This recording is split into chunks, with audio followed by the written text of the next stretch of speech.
Craigslist has been one of the most popular websites out there for multiple decades now. It is visited by something like 160 million people from 70 different countries around the world each month, though most of that traffic does come from the United States, where they were founded in the 1990s, considered to be the early days of the internet. Over that time, it has connected countless people as a place to post and search for a wide variety of classified ads. In fact, Craigslist is believed to be a significant factor behind the downfall of newspapers, because those classified ads used to be found almost exclusively in newspapers, and they would make a lot of money from it. In the year 2000, classified ads in papers were at an all-time high. It was a $20 billion market that accounted for 40% of newspaper revenue. Then, over the next decade, that market was almost cut in half as Craigslist grew and more people started placing classified ads over there instead. It is crazy to think about. Now, Craigslist has always been a privately owned, somewhat secretive company, so none of its figures have ever been publicly reported. However, I am able to say that in 2017, Forbes estimated it to be worth $3 billion, and in 2019, potentially around their peak, there was an estimate that placed their annual revenue above $1 billion. And I think you will find that figure to be even more impressive as you watch this video. You will see how so much about Craigslist stands out from most other companies, as I outline what I believe to be 5 of the biggest reasons behind its success. My first reason behind the success of Craigslist is none other than Craig Newmark. He was the founder, the source of essentially all of its guiding principles, remains heavily involved with the company as far as customer service and ownership, and come on now, this is the Craig in Craigslist. In 2005, he was featured on Time's list of the 100 most influential people, and in 2020, Forbes estimated his net worth to be $1.3 billion,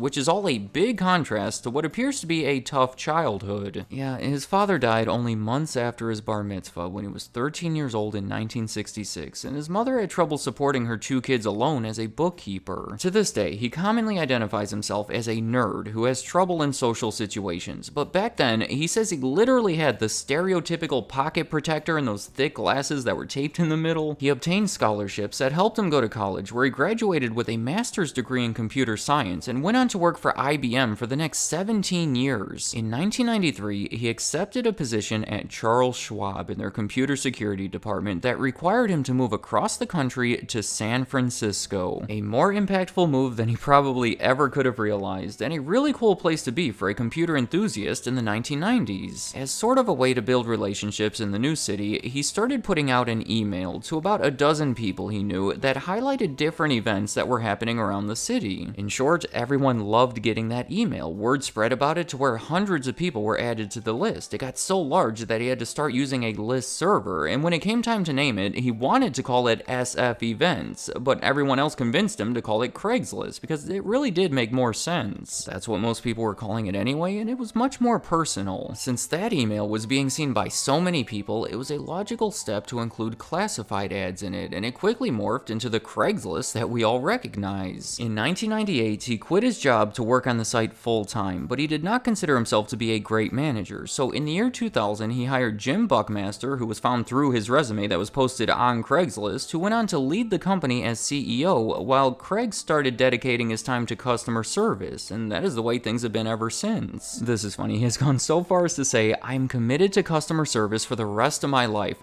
Death is my exit strategy." Now that is commitment, and you will continue to see his impact on the company in various areas as I go through the rest of my list, with the second reason being the categories. Anyone who has used Craigslist will recognize that right on the homepage, there's an almost overwhelmingly long list of categories. And when you think about it, that diversifies their user base, attracting people looking for all sorts of different things, and each one of them has had its own individual impact on the company. Like in the 1990s, when the internet was really starting to gain traction, it caused a bunch of people, like Craig Newmark, to move out to San Francisco, with it being the center of the US tech industry. All the new people in the area caused an apartment shortage, search that was motivation for Craig to add apartment listings to his email, and that was a big step in transitioning his email list of events into a website containing classified ads. In 1999, the company first started collecting revenue by charging to post job openings. For a long time, they were charging $75 to post a job in San Francisco, $25 to do it in Los Angeles and New York, and everywhere else was still free. Today, it is a more involved pricing structure, of course, but most people using the site are still doing it for free. I guess while I'm on the subject, I should also mention that there have been some highly controversial categories on Craigslist. There was one called erotic services that was criticized for enabling prostitution that was changed to a more heavily regulated category called adult services before being shut down altogether in 2010. You may have seen the Lifetime movie released the following year called The Craigslist Killer. It's based on a true story about a medical student who murdered a woman he met through a post on this category of Craigslist. Also, in 2018, the US Senate passed a bill meant to combat sex trafficking online, and I guess the specifics of it would hold a website liable to criminal activity that was happening on it. There's a whole lot to it, but it caused Craigslist to quickly shut down their personals category. The company has been criticized for not stepping in and doing more to prevent negative or illegal things from happening, because with such a large anonymous website like this, people are going to try to use it for both good and bad. It's to be expected, but since I don't want this to turn into a moral debate at the moment, I'm going to lighten things back up by moving on to the next reason behind their success: eBay. Now, I know this might sound random, but trust me, it belongs on the list. Craig Newmark has always kept the ownership of the company very close. He has rejected multiple opportunities to have public stock offerings or outside investors. Again, it's all very secretive, but from what I can tell, Newmark and Buckmaster currently control the majority of it. The one major exception from all of this was an unusual situation where a former employee had been given stock, and that somehow led to a deal in 2004 where eBay acquired 25% of Craigslist. According to eBay's CEO at the time, they were trying to buy the entire company, so to me, it seems like if Newmark wasn't so opposed to the idea, that likely would have happened, especially considering that eBay went on to fully acquire other similar companies and even launched their own competing service the following year called Kijiji, which is the Swahili word for village. The fact is that eBay was a much larger company with resources that made it possible for Craigslist to expand into many new markets around the world. In 2005 alone, the service expanded from 75 to 200 cities, helping their revenue grow an estimated 8 times higher by 2007. eBay helped scale things to a new level. However, they didn't get along very well. In 2008, eBay filed a lawsuit against Craigslist claiming that they were trying to dilute their investment to below the 25% and take away their seat on the board. So then, Craigslist responded by filing their own lawsuit claiming that eBay used that board seat to obtain confidential information that was used to start Kijiji that Craigslist evidently had no idea was even in development. Things got messy for the next 7 years until it was agreed that Craigslist would buy back eBay's portion of the company. It was a wild situation, but Craigslist undeniably grew much larger because of it. The next reason on my list is simplicity, because Craigslist has to be the most simple and straightforward website that you will ever see. I can't imagine anyone would describe this as being colorful or polished or even attractive, really, and it's always been that way. Seriously, I challenge you to come up with another popular website that has been mostly unchanged going back to the 1990s. I can't help but think about one of those older houses that are out of place in the middle of a busy metropolitan area. You just know that everything changed around it throughout the years while it kept sitting there refusing to give in to everything else that was happening. On one of their About pages, it says, Craigslist is about keeping things simple, common sense, down to earth, honest, and very real. And Craig Newmark himself has said, the simplicity serves people. Simple, fast, gets the job done. People don't need fancy stuff. That's a statement that makes enough sense, but he really does go overboard with it. I would consider this to be a textbook example of substance over style. Additionally, the company has never had any significant marketing expenses, relying heavily on word of mouth to spread the word about it. They've had very few employees throughout their history. As far as I can see, it has never been more than 50 at any given time, which to me is wild for a business of this size. In 2013, their profit margins were estimated to be around 80%, meaning their expenses are so low that they are keeping most of the money that they make. And that right there is going to lead me to my final reason behind their success: